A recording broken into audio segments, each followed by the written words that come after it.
Waalaikumsalam warahmatullahi wabarakatuh.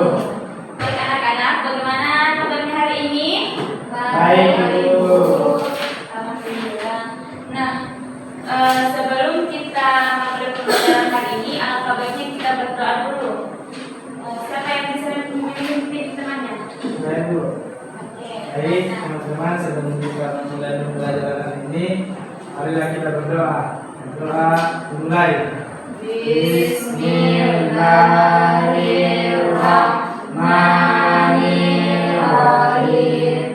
Rabbi zidni ilman warzuqni fahman. Amin.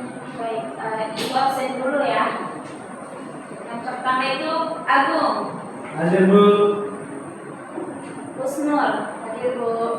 Sela, hadir Bu. Putri, hadir Ibu. Dan yang terakhir itu Ahmad, hadir Bu.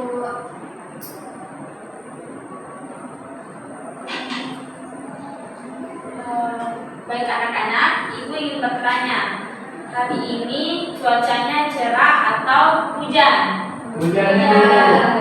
Betul sekali. Nah, Ibu mau tanya lagi, apa yang kalian ketahui tentang hujan? Cuaca. Hujan dulu. Oke, yang lain? Air, Bu.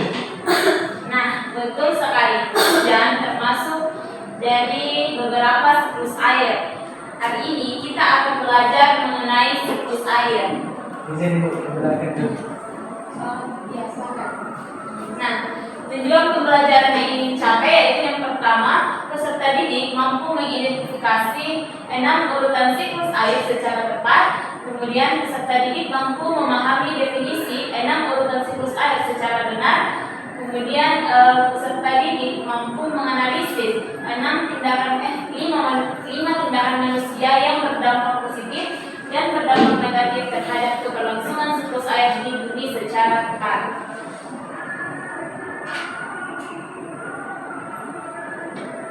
Nah, siklus air adalah proses pergerakan air yang berlangsung secara alami dan berlangsung terus-menerus. Siklus air bisa juga disebut dengan siklus hidrologi. Nah, proses siklus air ada 6, yaitu silakan lihat gambarnya. Itu yang pertama evaporasi, yang kedua ada transpirasi, yang ketiga kondensasi, yang keempat presipitasi, yang kelima infiltrasi, dan yang keenam limpasan.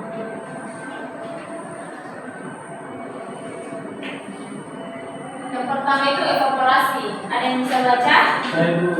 Silakan. Evaporasi atau penguapan adalah proses menguapnya air yang ada di laut, rawa, sungai, atau danau karena pemanasan dari sinar matahari. Oke. Yang kedua itu ada transpirasi. Transpirasi adalah proses penguapan air dari daun tanaman. Uap air akan berkumpul di udara membentuk gumpalan air di atmosfer. Kemudian yang ketiga itu ada kondensasi. Kondensasi atau pengembunan adalah proses berubah wujud uap air menjadi cair kembali dalam bentuk titik-titik air di awan.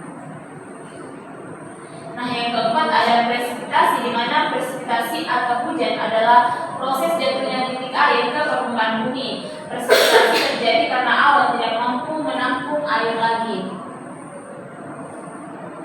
Yang kelima ada infiltrasi. Infiltrasi adalah proses menyerap ke dalam tanah melalui celah dan pori-pori tanah. Dan yang keenam itu ada limpasan, di mana limpasan adalah aliran air yang mengalir di atas permukaan tanah menuju ke sungai, danau, dan laut.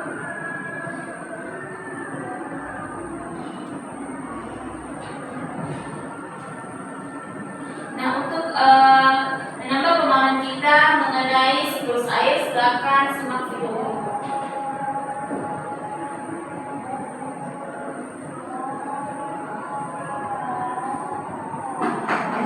Kali ini kita akan membahas tentang siklus air. Seperti yang kita ketahui, air sangat penting bagi kehidupan manusia. Air biasa kita gunakan untuk mandi, mencuci, menyiram tanaman, dan lain-lain. Tahu nggak sobat pelajar, kenapa air yang terus kita pakai tidak pernah habis? Itu karena terjadi siklus atau daur air. Nah, seperti apa siklus air itu? Berikut penjelasannya.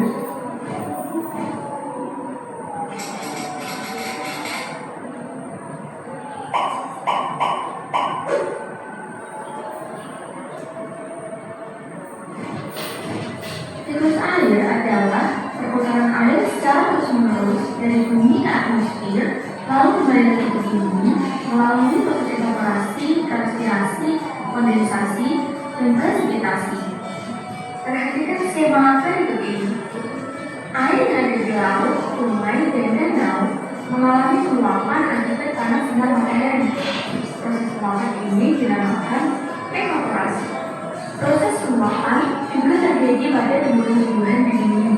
Proses penguapan yang terjadi pada tumbuhan dinamakan transpirasi. Uap air dari permukaan bumi akan naik ke udara membentuk awan. Kumpulan uap air tersebut akan mengalami penimbunan membentuk titik-titik air. Proses ini disebut kondensasi. Lalu, angin akan membawa awan ke daratan atau dataran tinggi. Berikutnya, titik-titik air di awan akan turun menjadi hujan. Proses ini dinamakan presipitasi. Selanjutnya, air akan mengalir ke dataran rendah dan menciptakan siklus yang berlangsung secara terus-menerus. Demikianlah penjelasan tentang siklus air. Nah, dari penjelasan tersebut dapat kita pahami bahwa secara keseluruhan jumlah air di bumi cenderung tetap. Yang berubah hanya mungkin penyebabnya. Meskipun begitu,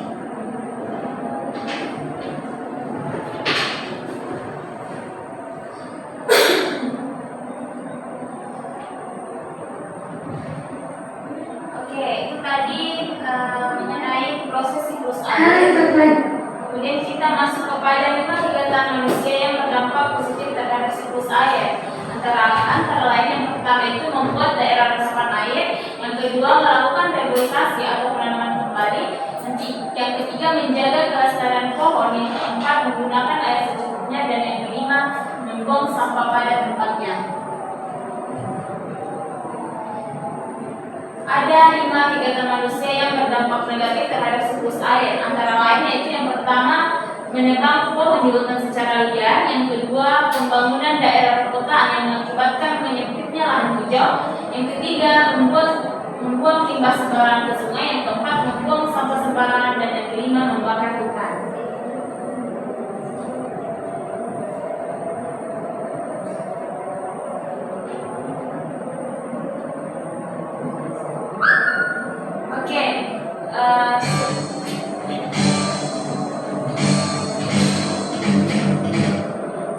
Sebelum kita mengerjakan LKPD, supaya kita tambah semangat, silakan berdiri, kemudian menyanyikan lagu mengenai siklus air. Menyanyi semua, nak? Siapa tidak menyanyi? Naik.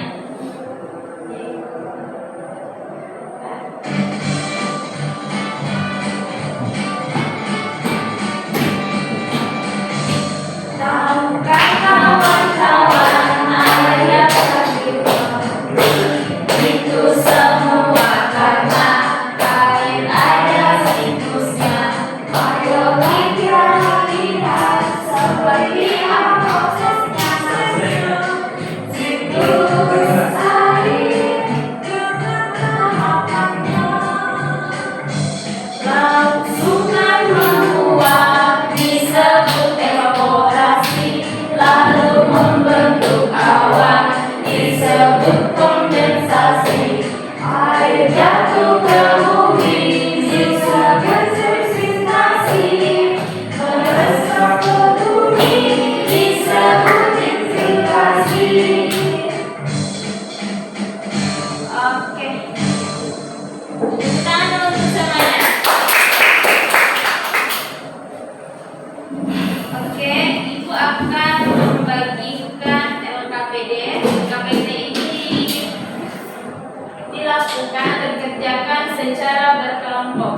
Kemudian akan dipresentasikan perwakilan. Ini kelompok A dan kelompok B.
LKPD-nya? Sudah.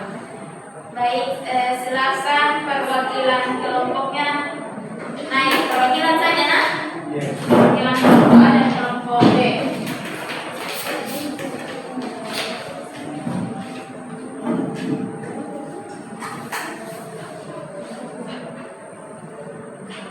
Oke, silakan dari kelompok D.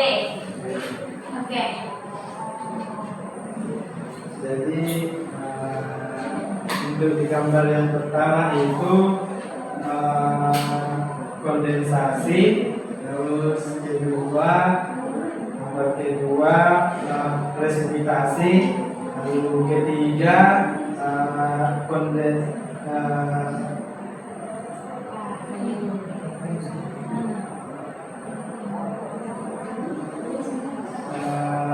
konspirasi, lalu keempat evaporasi, lalu kelima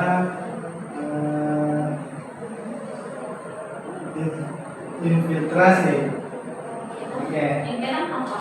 Sampai lima sih. Masih ada yang keenam apa? Dan limpasan. Oke, tepuk tangan dulu untuk temanya. Nah, yang kelompok pertama, silakan. Terima kasih Ibu atas kesempatannya.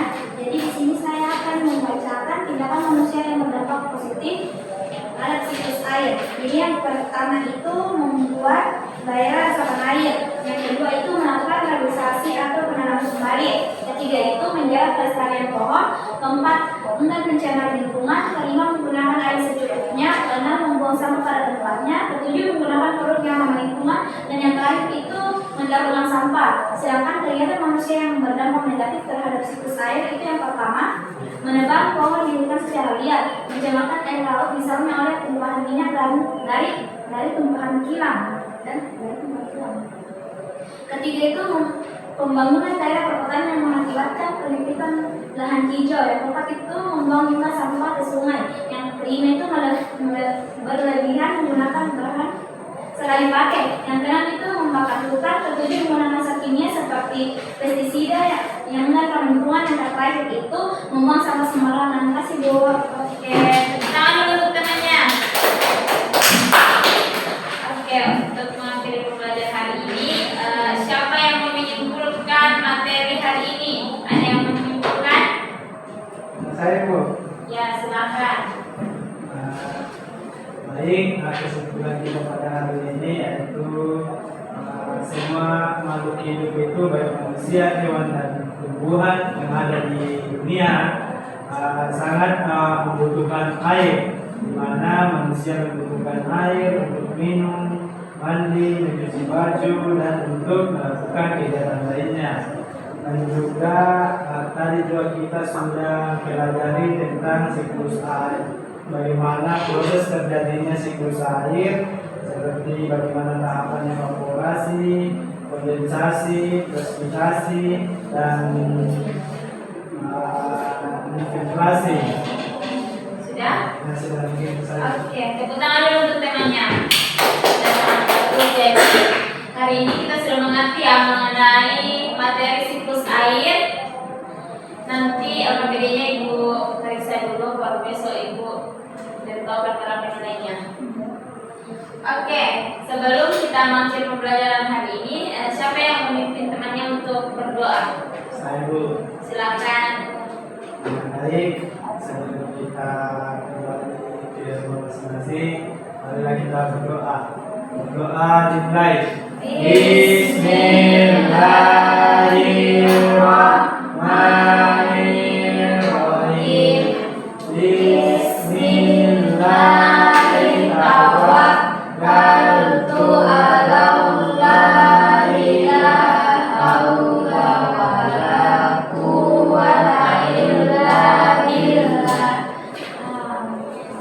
Oke, semoga materi ini bermanfaat bagi kita semua. Itu akhiri. Wabillahi taufiq wal hidayah. Wassalamualaikum warahmatullahi wabarakatuh. Waalaikumsalam warahmatullahi wabarakatuh. I just had to let you know you're